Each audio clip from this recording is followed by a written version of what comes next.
தமிழக வெற்றிக் கழகத்தின் முதலமைச்சர் திரு ஜோசப் விஜய் அவர்கள் 8000 தனியார் மருத்துவமனைக்கு அனுமதி வழங்கியிருக்கின்றார்.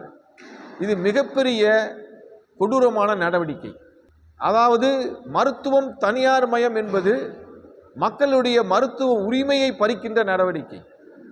விஜய்க்கு ஓட்டு போட்ட அனைத்து மக்களும் சாமானியமானவர்கள், உழைக்கின்ற வர்க்கத்தைச் சேர்ந்தவர்கள். அப்படிப்பட்ட மக்கள் போகின்ற இடம் எது?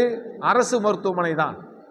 அந்த அரசு மருத்துவமனையை விரிவாக்கம் செய்வது, அதனுடைய உள்கட்டமைப்பை வளர்த்தெடுப்பது என்பதில் கவனம் செலுத்துவதுதான் உழைக்கின்ற மக்களுக்கு, விஜய்க்கு வாக்களித்தவர்களுக்கு விஜய் அவர்களும் தமிழக வெற்றிக் கழகமும் செய்கின்ற நன்றி கடனாகும்.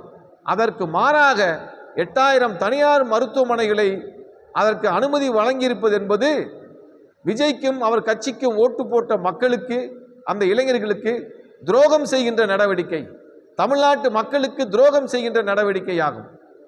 அது மட்டுமல்ல, இந்த நடவடிக்கையை இன்றைக்கு விஜய் கட்சி நீடித்து நிலைத்திருப்பதற்காக கூட்டு சேர்ந்துள்ள சிபிஎம், சிபிஐ, விடுதலை சிறுத்தைகள் கட்சிகள் என்று இந்த அனைத்து ஜனநாயக சக்திகளும் ஒரு கண்டிப்பை கூட செய்யவில்லை, ஒரு கண்டனம் கூட தெரிவிக்கவில்லை என்பது வருந்தத்தக்க விஷயமாக இருக்கின்றது. ஆகவே வெளியிருந்து ஆதரவு தருகின்றோம் என்று சொல்லக்கூடிய இந்த கட்சிகள் இந்த தாவேக்காவினுடைய இது போன்ற மக்கள் விரோத திட்டங்களுக்கு எதிராக குரல் கொடுக்க வேண்டும் என்று மக்கள் அதிகார கழகம் கேட்டுக்கொள்கின்றது. இந்த நடவடிக்கையை மக்கள் அதிகார கழகம் வன்மையாக கண்டிக்கின்றது.